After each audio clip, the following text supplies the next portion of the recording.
the industrial side of it rather than the sort of pretty areas.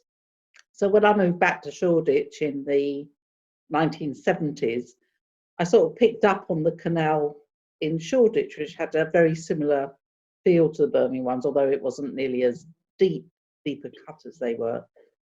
And we used to walk along. It was the quickest route up to Chapel Market, and always looking over the side of the bridges to look down at the water. And then I joined the Shoreditch Trust. Well, I worked for the Shoreditch Trust, and we were looking at improving the area and working the area. And I led a project with British Waterways on the canal in Shoreditch, which involved improving access at the bridges. That was Queensbridge and Whitmore Bridge. And we also put in an art trail along the canal. I've got to say, well, first thing that happened was I got a complaint from a fisherman who complained about all the people who used to come walking down to see it. And we were always asking, "You caught anything yet, mate?" and drove him mad.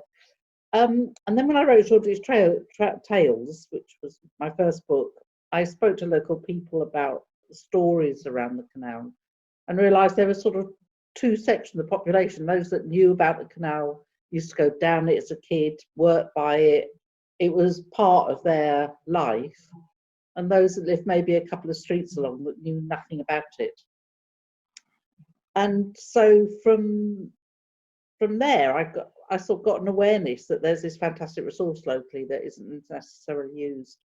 And so talking to Laburnum Boat Club, whose youngsters were in and out of the canal the whole time, they knew little about the history. And the history books that existed were very much about the early days and not about recent times.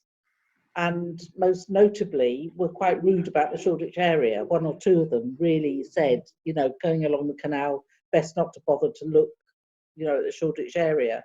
And it was actually quite offensive, some of it, because it wasn't the pretty western section.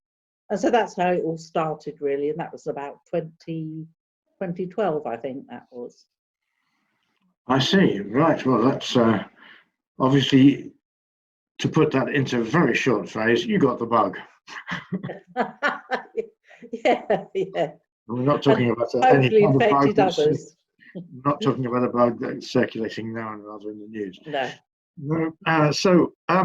Well, a lot of people reading this book or having seen the exhibition, which was on in the museum and which is now online on the museum website, since we've had to close,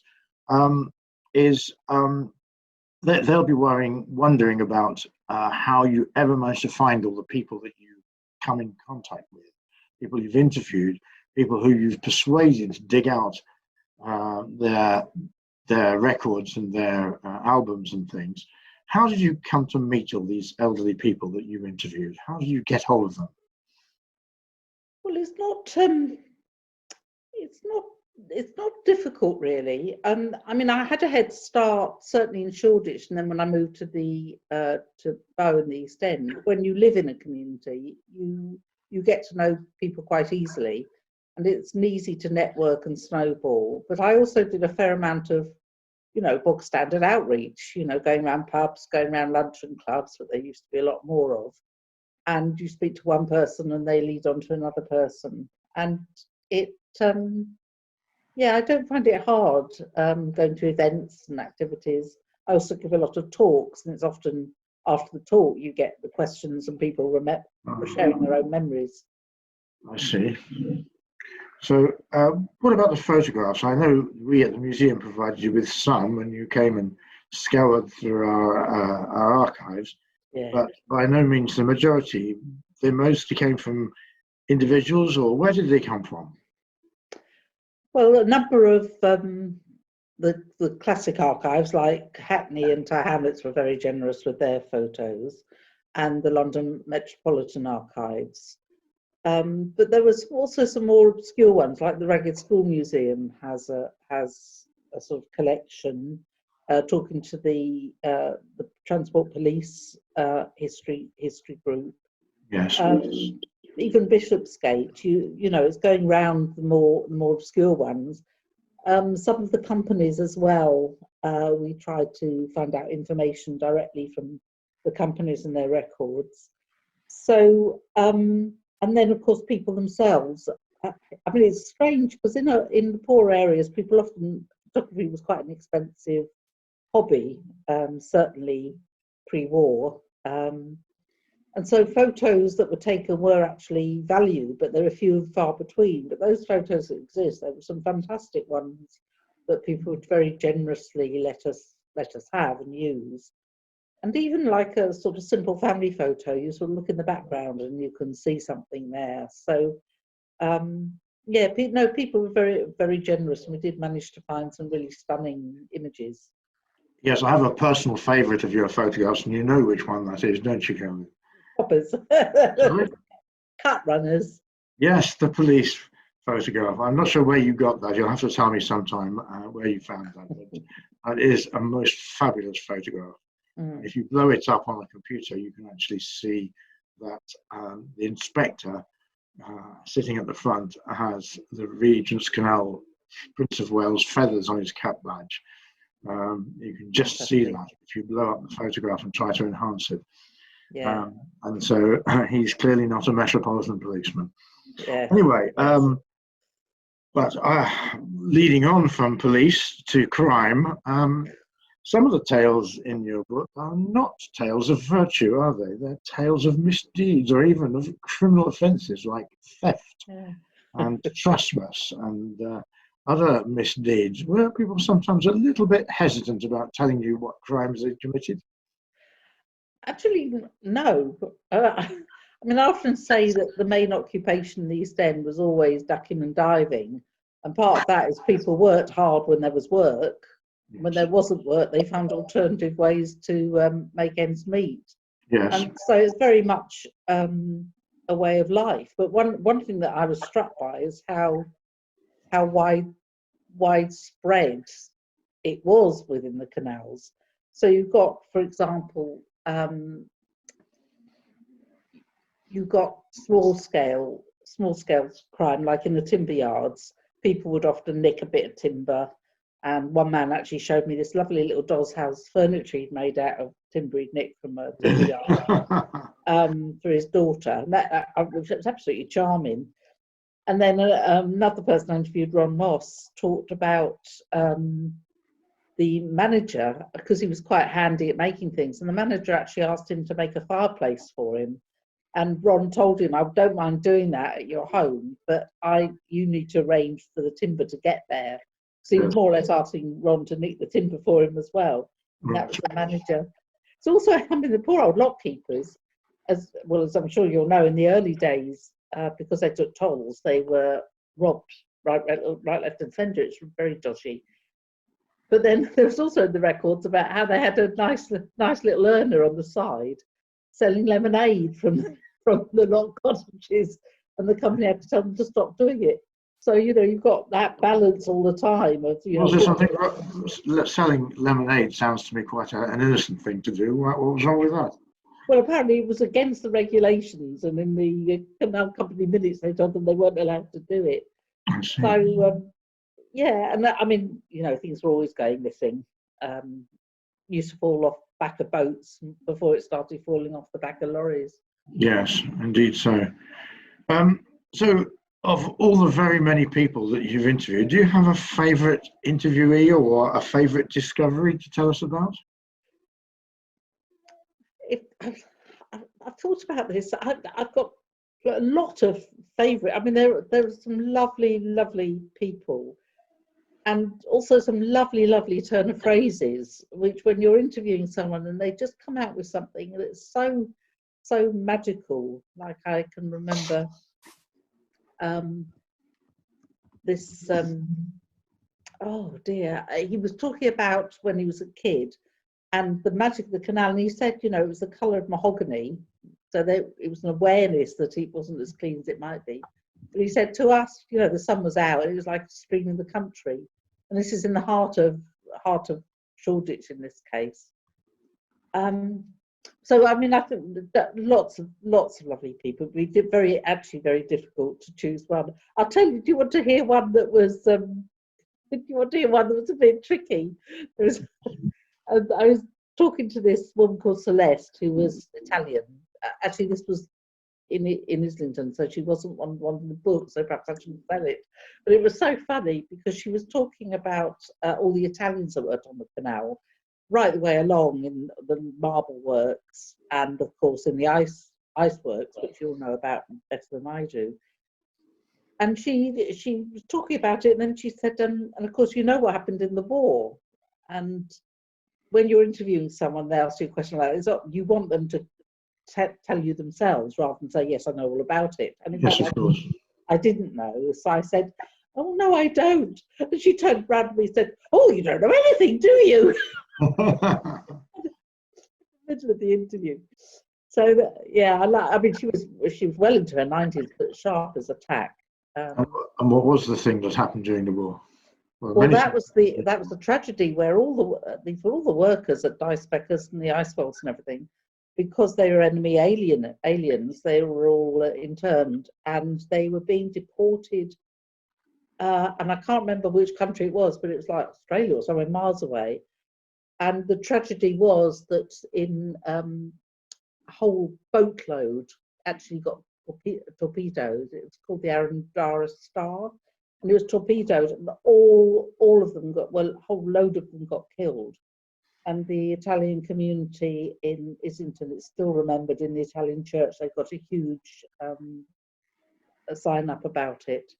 So it was obviously a really important thing. And after that, they stopped sending them so far, and I think they went to one of the Channel Islands. Yes. Yes, many tragedies. I thought you were going to tell us about the newborn babies dumped in the canal. I think it is. Yes, yeah. There are a lot of very sad stories that you pick up on. Yeah. So, what was the most difficult thing to research? Because I know you did this with the help of a team of volunteers. What was the most difficult part of the research?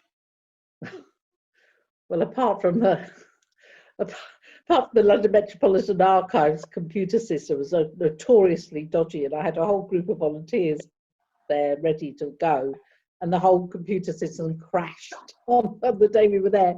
That was obviously quite tricky. I think one of the difficult things is putting two and two together. So when you've got a group of people, rather than doing it yourself, you might pick up one particular strand. Oh, sorry, they might pick up one particular strand, but without the overview, and someone else might pick up another, and without putting the two and two together, because that's such an important part of research, is building that picture from different sources. And that's always challenging. But it's difficult to know what the most difficult bit. There are a number of places I couldn't find any images of. As I said, people didn't take photographs of old factories because they weren't seen as important. Luckily, some people came forward with some, but that's probably the hardest thing, is finding the images, and also the company archives. They've got stuff in there, but trying to dig it out. Yes. Hard work. Thank God for Grace's guide. I mean, I think Grace's guide is absolutely marvellous, and they do a fantastic job. And what, on the other side of the coin, what was the most enjoyable part of this research? It must have been something, because you've been doing it for some years, so there must have been plenty of enjoyable things otherwise. Oh, yeah. Well, I think it's, personally, I love finding out a bit about the minutiae and things you're not quite sure about. So, for example, one of your photos, which is a canal family coming under a bridge. And when I saw that photo, I thought, oh, he's riding side saddle. And then you sort of think that is a bit odd, if someone who really would have been a good horseman. And then, of course, you listen to Richard Mack, and then several people actually interviewed pointed out about they rode side saddles so they could jump off easily. And the use of whips as well as signalling devices rather than for use on horses. it's sort of finding out the background to the image, and at the same time finding out, having an image and understanding more about it. So I mean, there's two examples I can think of that were so fantastic. For example, the Hackerson Ice Well, we had a fantastic volunteer called Carl. We knew there was an ice well there, but we didn't know anything about it. And he managed to find this old press cutting, which was that lengthy report of a visit to the ice well, that gave the most fantastic detail about the way that it worked. And obviously it was shown up on Goad and a number of maps. But then I met Don Bergonzi, whose family had worked 2 generations in the ice trade and at the Hackerson Well. And he actually had some family photos, and one of them was of his grandfather standing outside a pub in Queensbridge Road by Queensbridge. And I suddenly noticed in the background there was a wall that's obviously no longer there, and it had an entrance in it. And Don said, yeah, that was the entrance to the ice well, and that's the only image that I've managed to find. Yes. That building. So it's a bit like being a sleuth, you're forever. Well, indeed, yes. I'm sure you find. I have a little confession there that actually I recently came across some photographs that you might have liked in my own collection of advertising for Thorley's cattle food, which I spotted in another museum a few years ago. Yes, yeah. Came across them on my computer. Never thought to give them to you at the time. Yes, they were actually good at advertising, Thorley's. And I just realised another one when I talked about the finding out the minutiae. In Chisenhale Road, which is on Duckett's, there's a group of factories, and one of them has always had CHN on the side, which I always assumed meant Chisenhale. But then, of course, I found out that it was Cohen, Cohen, who was they're a veneer factory. And then I saw this photograph by this fantastic photographer called Colin O'Brien. And it showed, everyone talked locally about Godson's Brewery, and I assumed that there'd been a brewery there for years and years. And in fact, it only arrived there in the late 1970s. And also Colin had a photo of it. And when I asked Colin if I could use it, I spoke to him, and he was absolutely fascinated, because he said he'd completely forgotten where he took the photo and what it was. I was able to sort of tell him back. But there's suddenly this sort of picture unveiled of all these different elements of this. This one of the few factories left along Duckett's. Indeed, it's almost like a housing estate along there now. Do you think there's more material out there that we haven't found, that's waiting to be found? Yes. About the lives of those people? Oh yes. I mean, when like last September, when we did the Angel Canal Festival, and on the stall and in the exhibition, people were still coming out with stories, and it usually starts off, I remember this, remember that. And it might be something you've heard 100 times about how they used to swim in the canal. But if you've got time to probe, and at those events, unfortunately, I don't have time. You've got time. It's surprising what sort of detail comes out. So I'm sure there's a lot still there.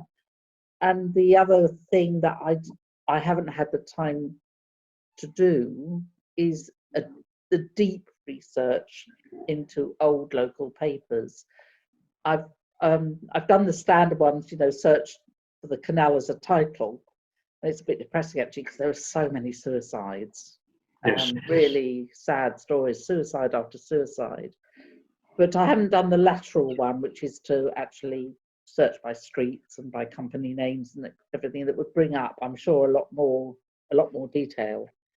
So that's something, when I've got time, I might do. Indeed. Well, you mentioned Richard Mack a few moments ago, and that just reminds me to give a little plug for our SoundCloud feed, which is being enhanced at the moment. We're adding more things to it, and Richard Mack was one of the people whose memories we have added to SoundCloud recently. So the Canal Museum, soundcloud.com/Canal Museum, is a resource that we are expanding at the moment. It's something we can do while we're in lockdown. And there are a couple of people, or 3 people actually, working on editing some of our oral history collection that has never been published. And so whilst a lot of people are spending more time at home, that's something we can actually get done. So a little plug there for SoundCloud. So you've admitted that there's more to be done there, Carolyn. So what are your plans for another project? Well, I'm only the current project I'm doing, which relates to the Islington Canal with the Young Actors Theatre Islington, was due to end this autumn. But obviously, all the events we had planned, as indeed you did for the 200th anniversary, will probably mean we'll extend it into next year. So I was thinking that I'd be finishing this project this year, but it looks like it's going to run over. So that's the current work programme. But yeah, there's other irons in the fire, of course. No hints as to what those irons might be. Not Canal, I have to say. Oh dear, not Canal. Okay, well, I don't think I've got any more questions, but I'm hoping that maybe some members of the audience would like to ask you a question. So at the bottom of your screen, you've got Q&A where you can ask a question, or equally, you can put the question into the chat and everyone will see it. So hoping that there might be 1 or 2 questions that others have thought of that we can ask you. Just having a look there to see if anyone is going to. Whilst I'm waiting, there's a question. Something. Deirdre, who's from NYC, I guess that means a faraway country called America. Tell us more about the ice houses, Carolyn. Well, the one that we researched in Haggerston, it actually had 2 ice wells. It was a very large one started by someone called Stevenson, and a lot of detail in this particular article that's it's actually in the book about the way that the building was constructed with very thick walls. And what I was interested in is the top, the loft of the houses was packed with straw for packing the ice, and they had a system using the horses to lift the ice out of the ice wells. And then they had these carts that went all over London, delivering all over the place. There was a lovely story about everywhere they went, they used to get given food and drink. And in fact, Dom actually said he was one of the best fed people in Shoreditch because his father was always being given, proper salmon and things to eat. But they, with all the amount of drink they got as they were delivering, by the time they'd reached the end of their rounds, the horse had to make its own way home unguided. But the ice balls were incredibly important. They were delivering all over the place, the pubs, restaurants, factories. Dom talked about the sausage factory that he used to deliver in Stratford. They were really important. And the ice, I don't know, in the States you probably got your own ice supplies, but here it predominantly came from Norway on ships and was taken up the canal, great big slabs, huge slabs that the men just used to be able to lift all bare hands, because apparently you were quite a sissy if you actually wore gloves. So they used to do them with their bare hands, and of course most of them got arthritis at the end of it. Yes. I hope that answered that question. You can read more about the ice trade and ice import on our website. Anything else from members of the audience?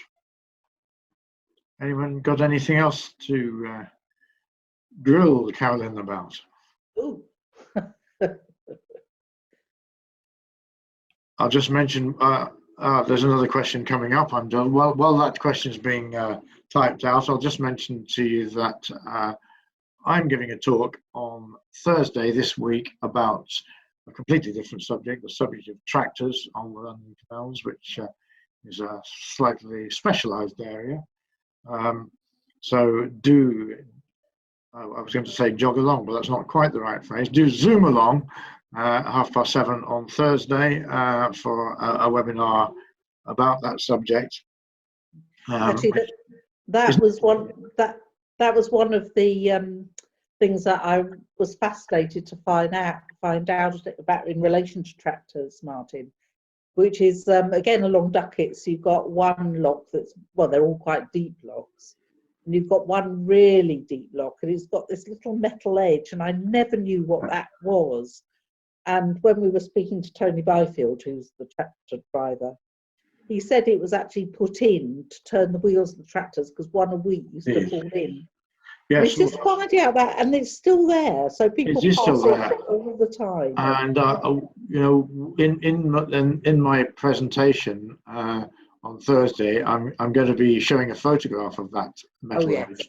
Yes. Unfortunately, it's not a very good photograph, and because of the lockdown, I can't go there and take another. So I'll look in my files. Not a great photograph, but there is a picture of that as part of the talk I'm giving on Thursday. Paul Wells has asked us, were the canals affected during the Blitz? Do you know anything about the Blitz? Did anyone talk to you about that? Yeah. Well, they were attacked for a whole number of reasons. Partly because all the canal industries were requisitioned more or less by the government, put into doing war work. So all like the veneer factories were all instrumental in making aeroplanes. I know Spitfires was made down the road, and so they were sort of legitimately working for the war effort. But they were also a means of transport, so they'd be under attack in the same way that railways were. And the other thing that I didn't realise when I found out writing the book is that they were an authorised, or whatever, an official line of defence. So if we were actually invaded, the Home Guard would have seen the canals as a means of keeping people at bay, and probably blown up canal bridges in the process. So the canals were attacked, not as heavily as the railways, because by that time they were doing the sort of heavy lifting of transportation. But there are a number of places along the canal that were bombed, and stories of places that were either destroyed, in the case of a lot of them, or damaged. And there are parts of the canal where there were prefabs all the way along, huge number of prefabs, because the area had been destroyed by bombs, and so on the vacant lots they put the prefabs in. A couple more questions have come up while you've been speaking, Carolyn. Are there any books or sources with suggested walking tours of the canals? Is that something you know about? Or? Book I love. There are quite a few, but the book I absolutely love, it's Lepresti, Essex Lepresti. Michael Essex Lepresti, yes. That's the one. And I mean, he's the book, the one that I've read that has lots in it, and he actually does do the sort of area by area along the canal to walk in.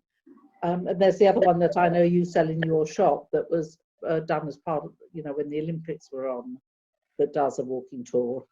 Yes, there are, just to come in on that and give a little bit more answer on that.